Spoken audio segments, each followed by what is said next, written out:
అందరికీ నమస్కారం. పాత్రికేయ మిత్రులకు అదేవిధంగా తెలంగాణ ప్రజలకి నమస్కారాలు తెలియజేస్తూ ఇవాళ తెలంగాణ బడ్జెట్ 2026-27 బడ్జెట్ ఇవాళ ప్రవేశించడం జరిగింది. ఈ బడ్జెట్లో గత సంవత్సరానికంటే కూడా అనేక మార్పులు చేర్పులు చేస్తూ విద్యారంగానికి కానివ్వండి, వైద్య రంగానికి కానివ్వండి పెద్దపీట వేస్తామని చెప్పి సంవత్సర కాలంగా ప్రభుత్వం చెప్తా వస్తూ ఉంది. మళ్ళా ఇవాళ చూసినట్లయితే సేమ్ అదే బడ్జెట్ కేవలం 8.22% ఇవాళ విద్యారంగానికి బడ్జెట్ కేటాయించడం జరిగింది. లాస్ట్ బడ్జెట్కి ఈ బడ్జెట్కి తేడా కేవలం ఒక 3,000 చిల్లర కోట్లు మాత్రమే ఉండడం చాలా శోకనీయం. ఇవాళ ప్రవేశించిన బడ్జెట్లో కేవలం 26,674 కోట్ల రూపాయలు మాత్రమే బడ్జెట్ కేటాయించడం జరిగింది.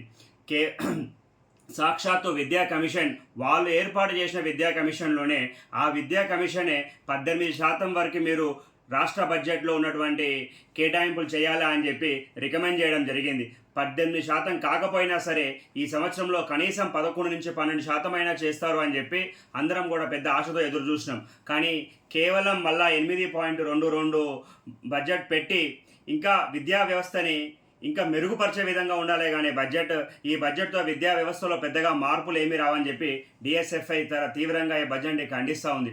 అదేవిధంగా అనేక బడ్జెట్లో మార్పులు చూసుకుంటున్నట్లయితే ఇవాళ ఈవెన్ కేంద్ర వాళ్ళు పెట్టినటువంటి 6 గ్యారంటీల బడ్జెట్ కూడా చూసుకున్నట్లయితే లాస్ట్ ఇయర్కి సుమారు 6,000 చిల్లరటువంటి బడ్జెట్ తగ్గించడం జరిగింది. గత సంవత్సరం బడ్జెట్లోనేమో 56,000 కోట్లు బడ్జెట్ అలోకేట్ చేస్తే ఈ ఇయర్ ఏమో కేవలం 51,000 మాత్రమే అలొకేషన్ చేయడం జరిగింది. అంటే ఈ 6 గ్యారంటీలు మళ్ళీ ఈ ఇయర్ కూడా తక్కువ బడ్జెట్లో ఏ విధంగా అమలు చేస్తారని చెప్పి ప్రభుత్వం ప్రజలకు చెప్పాల్సిన అవసరం ఎంత మేరకు మాత్రం ఖచ్చితంగా ఉన్నది. డిఎస్ఎఫ్ఐ తరఫున జిఎఫ్ఐ డాష్ అధ్యక్షుడిగా నేను గట్టిగా డిమాండ్ చేస్తూ ఉన్నా. ప్రభుత్వం ఇప్పటికైనా సరే విద్యకి పెద్దపీట వేసి అనేక సార్లు కేవలం విద్య పెట్టేటువంటి ఖర్చు ఇన్వెస్ట్మెంట్, ఇది ఖర్చు కాదు అని చెప్పేటువంటి ప్రభుత్వ పెద్దలు కానివ్వండి, ముఖ్యమంత్రి గారు కానివ్వండి, విద్యాశాఖ మంత్రి అతనే ఉన్నాడు కాబట్టి గట్టిగా మేము ముఖ్యమంత్రి గారిని డిమాండ్ చేస్తూ ఉన్నాం. ఇమీడియట్గా ఇప్పుడైనా సరే కమిషన్ మాటలు మీరు బేఖాతరు చేసేదంటే మరి కమిషన్ ఎందుకు తీసుకోవాల్సి వచ్చింది? కమిషన్ ఏదైతే రికమెండేషన్స్ ఇచ్చిందో 18%, 16%, 15% అని చెప్పి మీరు కమిషన్ వదిలేసి కూడా మీరు కూడా మీ అభయహస్తం కింద కాంగ్రెస్ మేనిఫెస్టోలో 15% మేము విద్యకు బడ్జెట్ కేటాయిస్తామని చెప్పి 2023 ఎలక్షన్ ముందు మీరు కూడా చెప్పడం జరిగింది. అటు 15% కాదు, 18% కాదు, దాంట్లో సగం 8.22 బడ్జెట్కి మాత్రమే వాళ్ళు కేటాయింపులు చేయడం జరిగింది. ఇలా అనేక విధాలుగా మీరు చూసినట్లయితే కేవలం పేపర్లకు పరిమితమై గత 23,000 కోట్లు ఉన్నప్పుడే అనేక మంది దాదాపు 8,600 కోట్ల స్కాలర్షిప్లు ఇంకా పెండింగ్లో ఉన్నాయి. అదే ఇంకా ఇంప్లిమెంటేషన్ కాలేదు. ఇప్పుడు కొత్తగా 5,000 రూపాయలు పెట్టి ఇంటిగ్రేటెడ్ స్కూల్స్ కడతాము, అది కడతాము, ఇది కడతాము అని చెప్పి దీంట్లో పెడతా ఉన్నారు. అంటే ఉన్న స్కూల్స్ డెవలప్మెంట్ ఎట్లా చేస్తారు, కొత్త ప్రాజెక్ట్ ఎట్లా కడతారని చెప్పి ప్రజలకు చాలా వివరంగా ఎక్స్ప్లెయిన్ చేయాల్సిన అవసరం ఉన్నది. ముఖ్యమంత్రిగా కాకుండా విద్యాశాఖ కూడా మీ దగ్గరే ఉన్నది కాబట్టి మీరు సంపూర్ణంగా జవాబుదారీ తెలియజేస్తూ ప్రభుత్వానికి కంప్లీట్గా జవాబుదారీ ఉంటుంది. కేవలం పేపర్లకే మేము పరిమితం అవుతాము, మళ్ళీ ప్రజల్లోకి వచ్చేంతవరకు ఏది పడితే అది మాట్లాడతామంటే కుదరదు. డిఎస్ఎఫ్ఐ జాతీయ నాయకుడిగా నేను దీన్ని తీవ్రంగా ఖండిస్తా ఉన్నా. ఇప్పటికైనా సరే ఇంటలెక్చువల్స్ కానివ్వండి, మేధావులు కానీ వాళ్ళందరూ ఇచ్చిన రికమెండేషన్స్ ఫాలో కావాలా. మీరు రికమెండేషన్స్ ఫాలో అయ్యే ఉద్దేశమే లేకపోయినట్లయితే మీరు ఇక్కడ క్లియర్గా కనబడుతూ ఉంది. 6 గ్యారంటీలు ఏమో లాస్ట్ ఇయర్ ఏమో 56,000 కోట్లు బడ్జెట్ అలొకేట్ చేస్తారంట, ఈ ఇయర్ ఏమో 51,000 కోట్లు అలొకేట్ చేస్తారంట.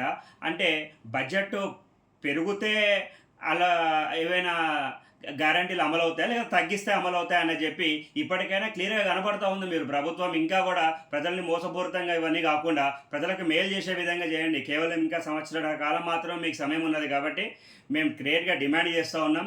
ప్రజలకు ఎటువంటి అసౌకర్యాలు కాకుండా మీరు ఇచ్చిన 6 గ్యారంటీలు కానివ్వండి, మీరు ఇచ్చిన 420 హామీలు కానివ్వండి, గ్రాంట్లు కానివ్వండి, యూనివర్సిటీ డెవలప్మెంట్స్ కానివ్వండి, ప్రైమరీ కానివ్వండి, ఇవన్నీ కూడా చేయాలి.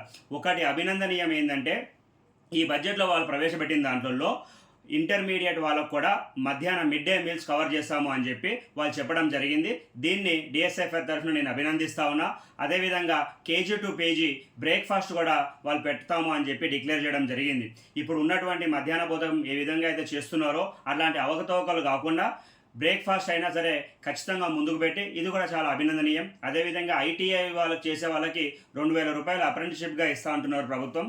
అది కూడా కొద్దిగా మేలు కలిగే విషయమే.